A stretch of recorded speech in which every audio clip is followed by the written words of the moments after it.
Fala, senhores, tranquilo? Cadar na área. O vídeo de hoje a gente vai falar sobre a decepção do pai.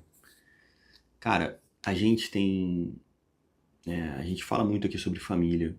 Eu digo o quanto a família é sagrada, porque nela a gente reflete todas as personalidades que existem dentro da sociedade.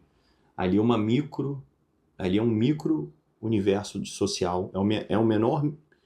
Se a gente fosse simplificar uma sociedade, o menor universo de uma sociedade seria uma família. E nela a gente enxerga todos os parâmetros que a gente vai usar no futuro. Não é à toa, né, que Freud, que é teleológico, né, que ele estuda causa e efeito, ele remete muito dos seus estudos às fases iniciais da vida. E diversos outros autores. RC139, a gente fala sobre isso. Porque a construção do imaginário, a construção do seu límbico, ele vai ser feito pela criança, pela tua fase de criança. Né? Então, a construção do que você vai se tornar, de como você vai interpretar os sentimentos, ele é todo feito na fase da infância. E aí, aqui, cara, a gente precisa ter um cuidado. Eu falo muito, né, das responsabilidades do pai, mas a gente também tem que ver o momento que o pai se decepciona, o momento que o pai se frustra, o momento que o filho, que ele, porque o erro do filho, cara, o erro do filho pesa mais no pai e mãe, né? Porque são as pessoas nesse mundo que te amam mais do que elas mesmas. Ou não deveriam ser, né? A gente tem muito otário aí que não deveria não, mas não teve maturidade. Então, uma porrada de pai que abandona filho, né? Enfim, pessoas que, assim, né, cara, é aquele ciclo que a gente tenta quebrar aqui no nosso canal. Pessoas mal formadas criando pessoas mal formadas, né? O melhor que eles sabem fazer, RC 87, se eu não me engano. Tá todo mundo fazendo o seu melhor, e o melhor que eles sabem é essa merda. Então perdoe. Mas, cara, qual é a decepção do pai? A decepção do pai é o filho, sei lá, mudar a sexualidade. A decepção do pai é o filho não seguir o emprego que ele quer. A decepção do pai é o filho não prosperar. Cara, tudo isso que a gente vai pontuando, que são decepções do pai, eu falo pai, mas eu tô dizendo pai e mãe, elas são figuras alegóricas de interpretação do que seria uma real decepção. Porque qual é a missão de um pai e mãe? Treinar o filho. O que seu filho se torna, cara? O que seu filho se torna, meu filho acho que chegou. Meu filho chegou da creche. O que seu filho se torna, ele é um fruto do que você treinou, do que você construiu, do que você foi referência, do que você ajudou a moldar. E isso, lá na frente, quando dá alguma complicação, frustra em dois sentidos. Primeiro, que você está vendo uma pessoa que você ama em um momento não bom. E dois, porque você vai carregar um sentimento de responsabilidade da, do futuro que essa pessoa está tendo. E aí, cara, né, às vezes assim, não ter sido um pai presente ou uma mãe presente, ou ter feito sua parte bem feito naquele primeiro momento ali, acarretem lá na frente um problema para sempre. Por quê? Qual é a missão real do pai? Tá? Qual é a missão real do pai e da mãe? É treinar o filho para ele ser autossuficiente, é o que toda pessoa tem que ser, autossuficiente e harmônica nas relações pessoais e sociais. São essas duas coisas só. E aí, quando você vai elencar as coisas que decepcionam o pai, elas refletem sempre nessas duas coisas. Ou o filho não é autossuficiente, ou o filho não está harmônico nas relações pessoais e sociais. E aí sobrecarrega e pesa a vida e os problemas de quem criou. né? E da própria pessoa, claro. A formação do filho para um pai, né? Para um pai e uma mãe que ama, vale mais do que a própria, né? É um propósito de vida tu ver teu filho bem. E às vezes, a gente como pai, a gente trabalha muito, que nem eu tô fazendo aqui, ó, minhas férias, eu trabalhando, a gente se perde muito, mas a gente esquece que a finalidade do trabalho, a finalidade, né, de se relacionar é ter uma família e é cuidar dela.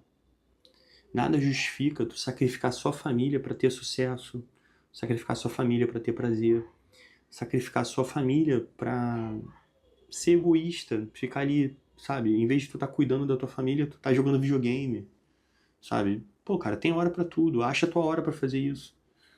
Porque lá na frente, isso vira um peso. E todo filho, cara, ele vai honrar o pai e mãe se ele conseguir ser autossuficiente e harmônico nas relações. E aí tu vai falar, pô, cara, como eu faço isso?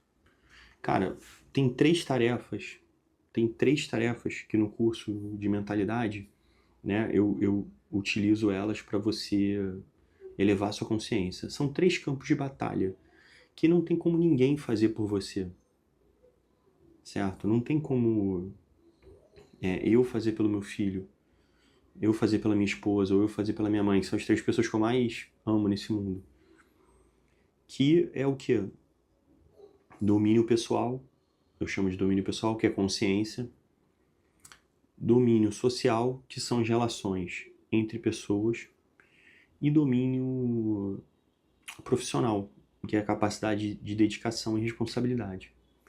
São coisas que é da própria pessoa, é inerente ao indivíduo, não tem como ninguém fazer por ela. Você pode ajudar, você pode apoiar, você pode treinar as pessoas, é o que eu tento fazer aqui, mas você não pode fazer por elas. Então, o que vai decepcionar um pai ou uma mãe é o filho falhar em uma dessas duas coisas. Não ser harmônico nas relações e não ser autossuficiente. Pô, cara, mas por que eu tenho que ser harmônico nas relações? Você fala que eu tenho que desagradar os outros, que eu não preciso ter, que eu tenho que... Cara, entende uma coisa. Ser harmônico nas relações é você estar em paz na relação de convívio. Não quer dizer que você tem que ser amigo com todo mundo, não quer dizer que você tem que fazer a vontade dos outros, mas você tem que saber lidar com todas as pessoas. Por quê? Porque toda a construção social que evoluiu para a gente hoje ser a espécie dominante, ela deriva da capacidade de ordenamento de grupo. Saber lidar com o grupo. Um bando venceu o melhor, sei lá, o melhor caçador, o melhor guerreiro. Um bando vence o melhor guerreiro. Um bando é sempre mais forte. O maior predador que está ameaçando, um bando resolve. A gente tem uma ameaça, precisamos estudar. Um bando estudando resolve. Mastermind. Resolve sim, né? Tem mais chance de resolver.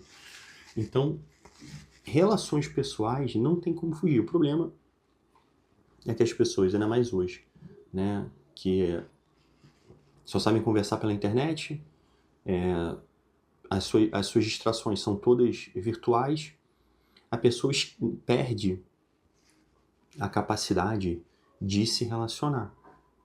Né? Então o pai e a mãe deixam o moleque só em tela, não ensina o convívio, não força a criança a se desafiar e conviver. Porque, cara, conviver com o ser humano é um dos maiores desafios. Quase todos os problemas psicossociais físicos que a gente tem são derivados de relações pessoais. E aí, se a pessoa não consegue conviver, ela deixa de ser autossuficiente. Então, uma coisa neutraliza a outra. Né? Então, você cria seu filho para ele ser autossuficiente e para ele aprender a se relacionar às pessoas. Mas quando ele não consegue fazer uma dessas duas coisas, esculhamba a vida da pessoa, esculhamba a vida toda. Não vai conseguir desenvolver um emprego, né? É aquela pessoa que todo lugar que chega, todo mundo é problema, ela é sempre a vítima. É a pessoa que não consegue dar conta das suas próprias responsabilidades, precisa de alguém para, tipo assim, fazer por ela sempre. Não é autossuficiente. Então, são coisas que vão frustrar os pais. Então, um filho que não caminha pelas próprias pernas cria uma angústia nos pais, porque todos, né? Se você não se chama Jesus Cristo, todo mundo vai morrer. E vai continuar morto. E aí, cara, tua passagem aqui segue o certo, né? Infelizmente, eu já vi muito o inverso, mas o certo é o pai e a mãe partirem antes que o filho. Né? O filho perdeu os pais primeiro, e não o contrário. Mas como é que um pai e uma mãe descansa em paz se o filho é totalmente dependente? Se o filho precisa ainda que você ponha comida na mesa dele, sabe? Se você ainda tem que pentear teu filho, é um garoto dependente, sabe? Um pai e uma mãe que criam um filho para ser dependente são egoístas. Eles são totalmente egoístas, porque eles estão criando a criança para suprir uma necessidade deles. Cara, a gente tem que criar filho para eles seguirem. As nossas necessidades a gente tem que tratar. As nossas frustrações a gente tem que tratar. Você que cria filho para totalmente protegido, não deixa o garoto correr risco, não deixa o garoto se desafiar, não deixa o garoto enfrentar o medo, resolve tudo para ele. Você está criando uma ameba pro seu egoísmo. Que você quer ter uma bonequinha ou um bonequinho que seja ali o seu negocinho. Só que, cara, o dia que você partir, essa criança vai estar perdida e fodida, porque ainda é uma criança com 30 anos. Então, a gente como pai, cara, pô, desculpa, toda vez que eu falar pai, eu tô falando pai e mãe, tá? Mas a gente na função de tutor, a gente tem um compromisso de criar alguém que seja harmonicamente social, tenha capacidade de lidar com as pessoas e seja autossuficiente. Eu sou introspectivo, né? Você tem dois tipos de características de absorção de energia. O extrovertido, que absorve energia se relacionando, tendem a ser pessoas espaçosas, falam, brincam, né? Mudam a energia do local. Minha esposa é extrovertida. Ela brinca, ela zoa com quem tem intimidade. Eu sou introvertido. Eu sou quieto. Eu pareço um autista se você ficar me observando, porque eu fico quieto na minha. Eu recupero energia ficando quieto, mas eu não sou tímido. Eu sou autossuficiente. Se eu precisar falar, eu falo em público, já dei palestra para 400 pessoas, eu falo com todo mundo, eu já falei com o ministro, eu falo com o mendigo, meu irmão, eu sei falar com todo mundo, mas eu sou quieto. Na academia, pô, eu treino na academia há 3 anos. Agora por causa do jiu-jitsu, que o jiu-jitsu, ele é uma atividade social, né? Uma das coisas que você trabalha no jiu-jitsu é a relação social. Você conversa, fica amigo. Você treina com um cara que torce teu pescoço, cara. Ele pode te matar. E ele não te mata, pô, vira amigo. Então o jiu-jitsu, né? O jiu-jitsu me fez ficar mais amigo. Mas, por exemplo, eu treinava pro Coesp numa academia. Era uma academia que tinha um estilo de muito peso solto. E eu treinava lá, sei lá, eu treinei lá um ano, né, pra treinar pro Coesp. Meu irmão, eu não falava com ninguém. Assim, não é nem que eu não falava com ninguém, eu não tinha relação com ninguém. Cumprimentava todo mundo por educação, mas não era... Pô, minha esposa treinou lá 2 meses. Ela falava com todo mundo. Pá, e aí fulano, que não sei o que, fazia piada, não sei o que. Meu irmão, são perfis diferentes. Mas se precisar falar, eu falo. Eu sou autossuficiente. Então, assim, não pode confundir timidez com introspecção. Introspecção é um tipo de comportamento que recupera, vamos falar assim, energia de forma sozinha, solitário, quieto, no seu próprio dentro.